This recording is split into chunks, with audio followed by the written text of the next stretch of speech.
All right, so let's go ahead and review what our quiz was about so that we can get ready for our revision. So on the first quiz, we are supposed to know the types of graph that we're supposed to know.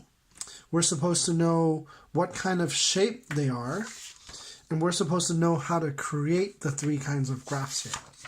So first, let's talk about the three kinds of graph that we have. This one is called a histogram.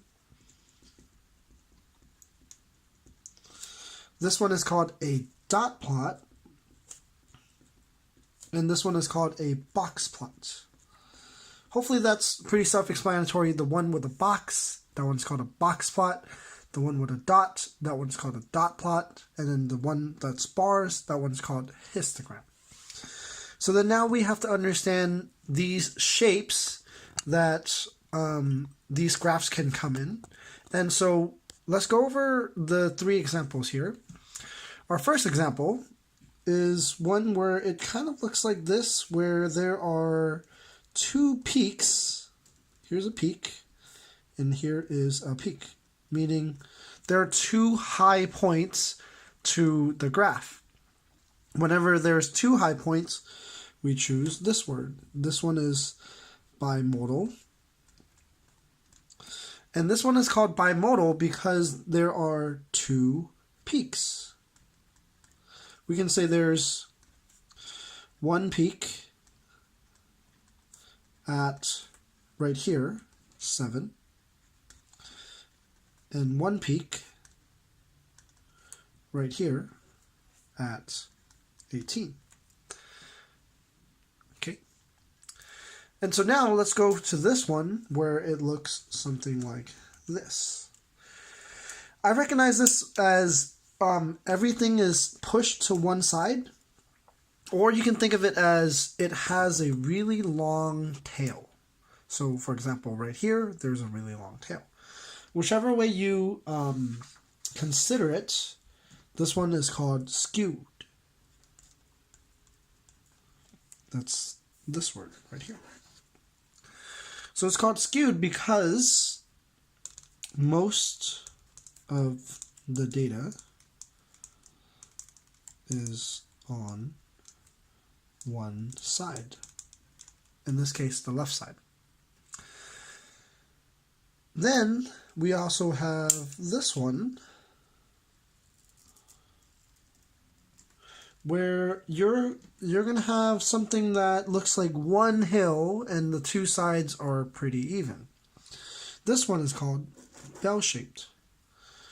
This one is called bell-shaped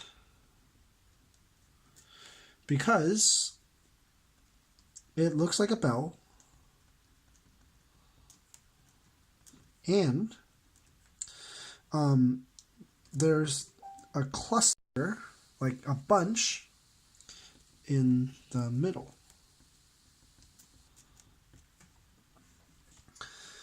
And lastly, we turn back to this one. This one looks like everything is the same. And whenever everything is the same, we say that this one is called uniform. Everything is the same. Okay. So we have used skewed. This one is skewed. We have used bimodal. This one is bimodal. We have used bell-shaped. This one is bell-shaped. And we have used uniform. This one's uniform. The only word that we have not used is symmetric. What does symmetric mean? Symmetric means that there are two, or that the left and the right looks the same. So symmetric means that the left and the right looks the same. It also kind of means that you can fold the two things together. So for example, here, if I fold my right hand and my left hand together, they will look the same. My left and my right looks the same. Well, which one of these are where the left and the right really looks the same? Well, over here, if I split it half in the middle, then it looks the same this way. So I'm going to say this one is symmetric as well. And I'm going to explain that the left and the right are the same.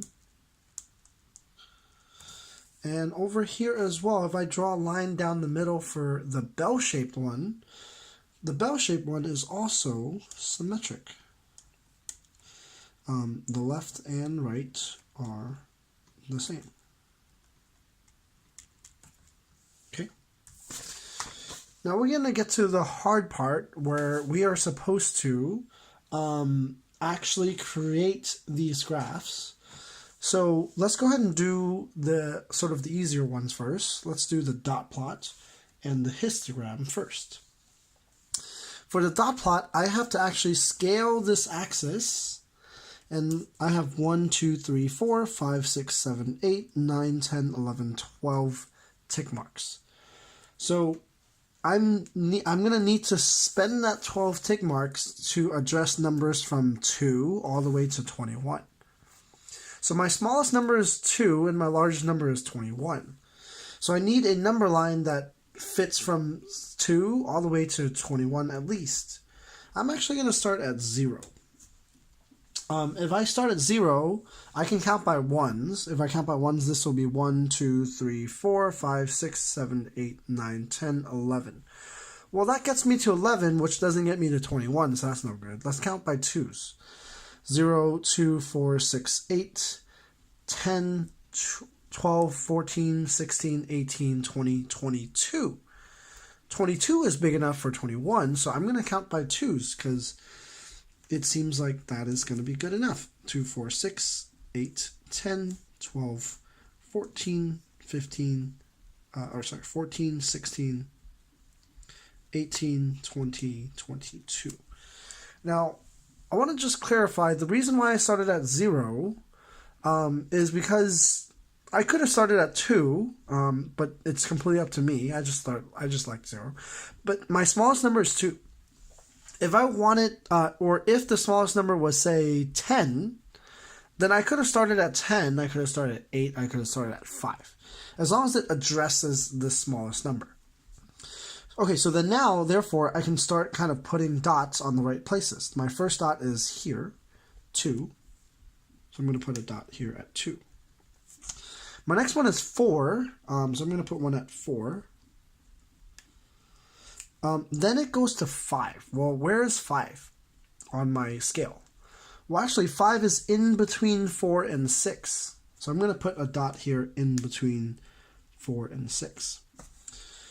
And my next one is also a 5, and I can't put another 5 right next to it, so I'm going to put another dot sort of above it, like this. Okay, so if I continue doing that, I should have something that looks like this. I have 3 8s, so that's 1, 2, and 3. I don't have a 9, I do have a 10. I have 2 10s actually. I have 1 11.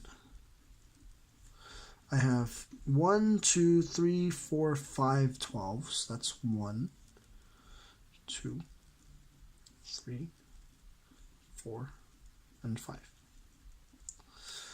I have 1 13. I have a 14.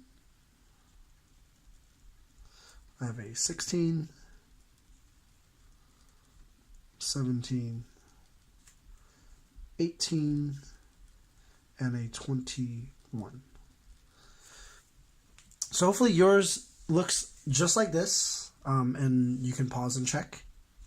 Next, I'm going to actually jump to a histogram. So histogram is interesting because the histogram needs you to find intervals. And so what are intervals? Intervals are between two numbers.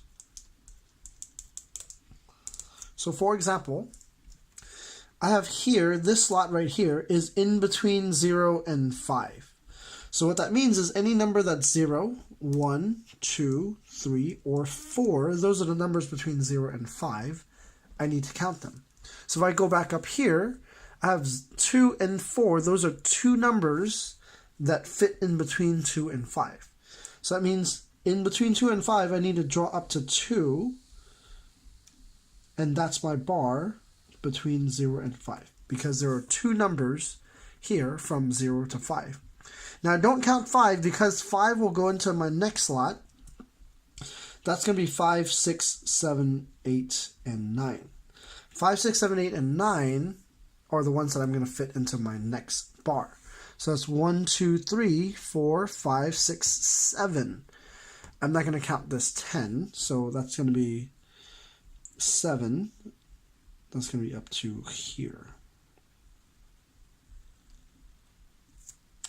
And then my next one is going to be 10 to 15, which is 10, 11, 12, 13, 14. So that's going to be 1, 2, 3, 4, 5, 6, 7, 8, 9, 10. So my next one is going to go all the way up to 10.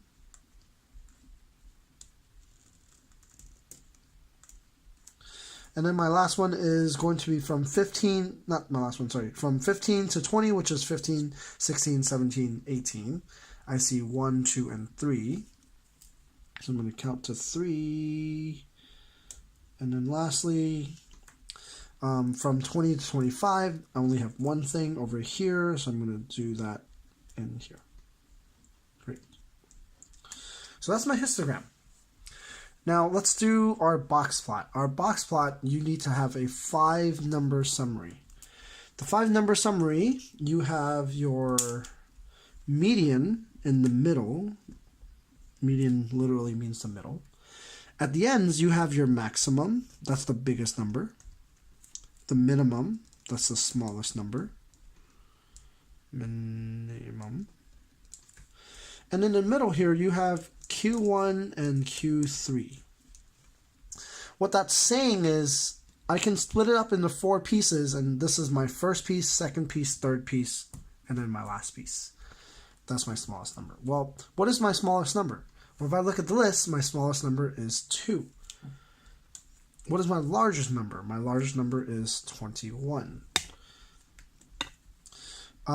Well, and then here we have to find the median. To find the median, we do that thing that we've been practicing a lot in class, which is to cross out the ends. So cross out the ends, cross out the end, cross out the end. And I keep doing that until I get to the middle. And I remember that I started from the smaller number. Okay, so then my median is going to be 11. And then now I need to find sort of the median of the first half and then the median of the second half. So I'm going to now choose, I'm going to start it from here.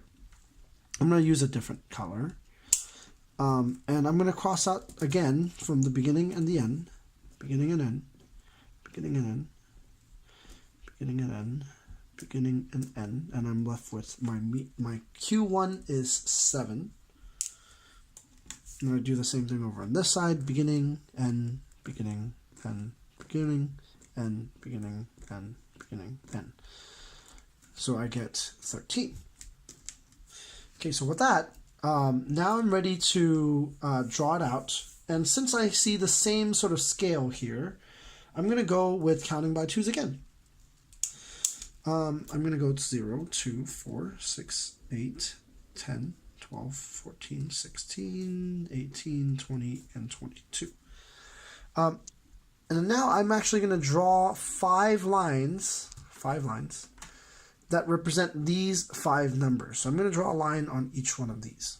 So at 2, I'm going to draw a line straight up. At 7, I'm going to draw a line straight up. At 11, I'm going to draw a line straight up. At 13, I'm going to draw one straight up. And at 21, I'm going to draw one straight up. And then now that you have the 5 lines, it's just about connecting them in the right ways. I'm going to remember that in the middle is a box. So I'm going to connect these 3 lines together to make my box. And then on my sides, I'm going to have some whiskers. So I'm going to put whiskers like that. And there you have it. This is your box plot. Now on your tests or on your revision as well, you're asked to figure out what is an advantage of each one of these. So let's go ahead and go through them quickly. What is good about dot plots? Well, the thing that's good about dot plot is that you see that there are 2 5s, whereas here, you know, maybe there's some 5s, maybe there's not. And over here, you can see, well, there's some numbers here from 5 to 10, but I don't know what they are. So this one is the most detailed because it shows each data point.